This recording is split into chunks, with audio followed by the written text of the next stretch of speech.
The book of Genesis, chapter 38. Judah and Tamar. Hear the word of the Lord. It happened at that time that Judah went down from his brothers and turned in to a certain Adullamite, whose name was Hira. There Judah saw the daughter of a certain Canaanite, whose name was Shua. He married her and went into her, and she conceived and bore a son, and he called his name Er. Again she conceived and bore a son, and she called his name Onan. Yet again she bore a son, and she called his name Shelah. She was in Cheshib when she bore him. And Judah took a wife for Er, his firstborn, and her name was Tamar.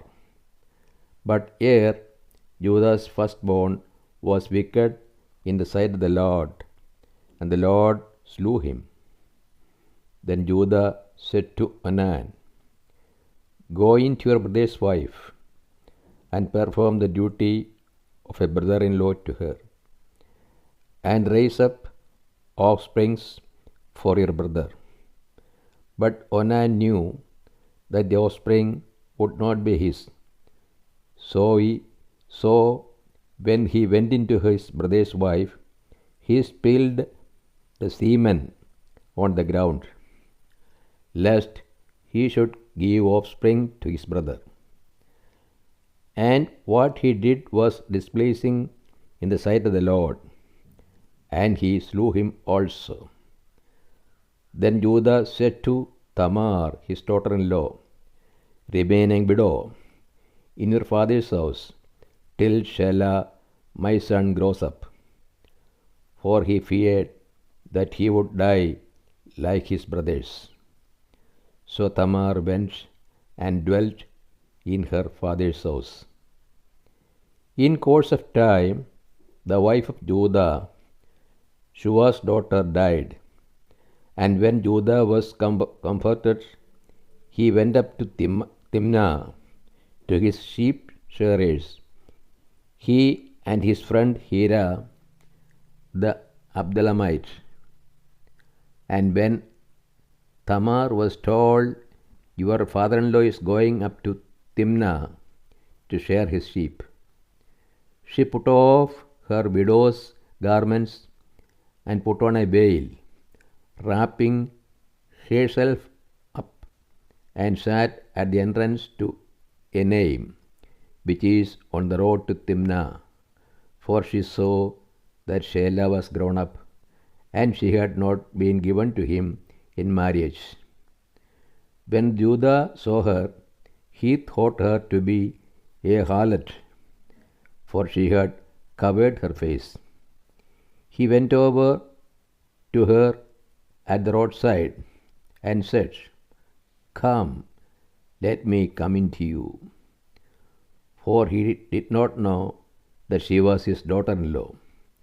She said, "What will you give me that you may come in to me?" He answered, "I will send you a kid from the flock." And she said, "Will you give me a pledge till you send it?" He said, "What pledge shall I give you?" She replied, "Your signet and your cord, and your staff that is in your hand." So he gave them to her and went into her, and she conceived by him. Then she arose and went away, and taking off her veil, she put on the garments of her widowhood. When Judah sent the kid by his friend the Adullamite to receive the pledge from the woman's hand, he could not find her.